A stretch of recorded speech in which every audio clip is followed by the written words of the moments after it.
Hello friends, today I just want to talk about the maxillary artery branches, and we will talk about the mnemonics, so all the students can remember it very easily. So when we just look about its branches, firstly we have to understand this is the lateral pterygoid muscle and this is the medial pterygoid muscle. So here we can see this is the upper part of the lateral pterygoid and this is the lower part of the lateral pterygoid, and the upper part of lateral pterygoid and the lower part of lateral pterygoid. And firstly you have to identify the where it is just originate. For the upper part of lateral pterygoid, it is the greater wing of sphenoid. For lower part, it is the lateral pterygoid,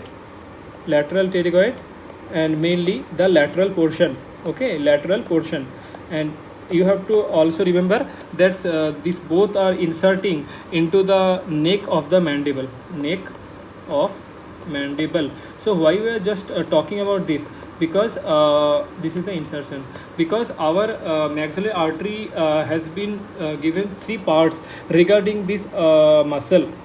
When we just see, you can see this is the maxillary artery and this is the division by the lateral pterygoid muscle, and this is the first part just before the lateral pterygoid muscle, and this is the second part, and this after that this is the third part. So firstly we have to remember what is the first part.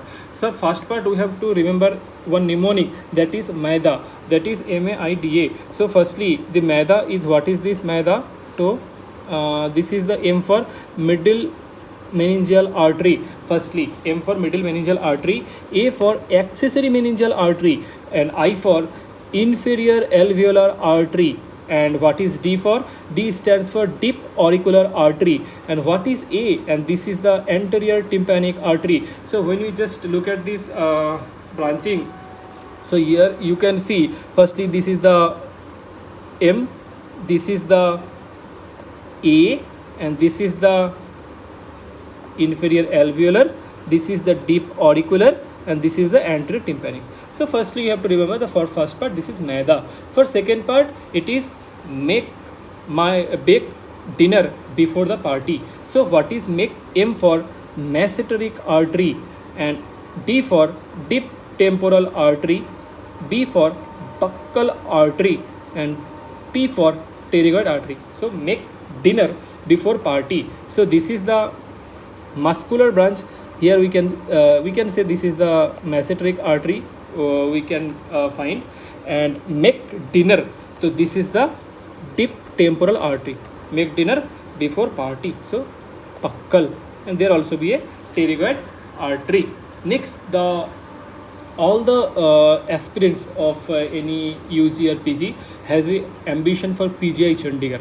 So our third mnemonic is PGI and PUS. So here we can use the PAs. The S will be silent here. Okay. So firstly, what is this P? So this P is standing for posterior superior alveolar artery.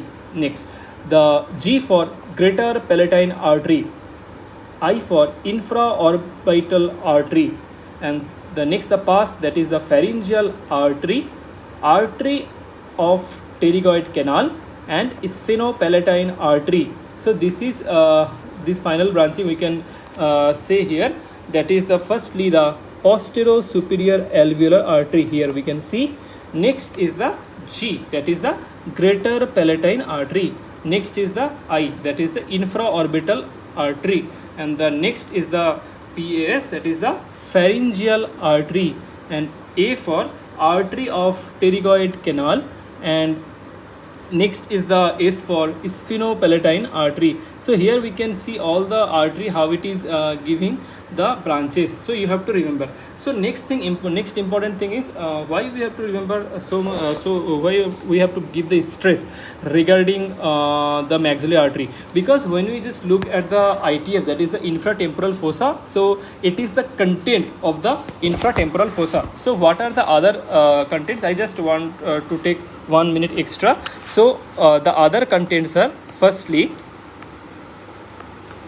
that is the deep lobe of parotid, deep lobe of parotid. Next, obviously we can say the lateral pterygoid and medial pterygoid muscle. Next is the insertion of temporalis muscle, insertion of temporalis muscle, temporalis, and temporalis, obviously our maxillary artery, and that will accompany with maxillary vein. The fifth thing is about the mandibular nerve,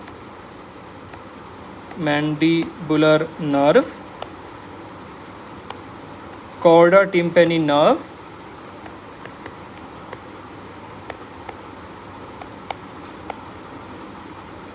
and otic ganglion, and obviously there is a venous plexus, that is the pterygoid venous plexus. So when we just talk about the ITF, we will have a prolonged discussion regarding this. I'm just emphasizing because we have to remember why maxillary artery is important. So this all about the regarding the regarding the maxillary artery. So thank you guys for watching this video.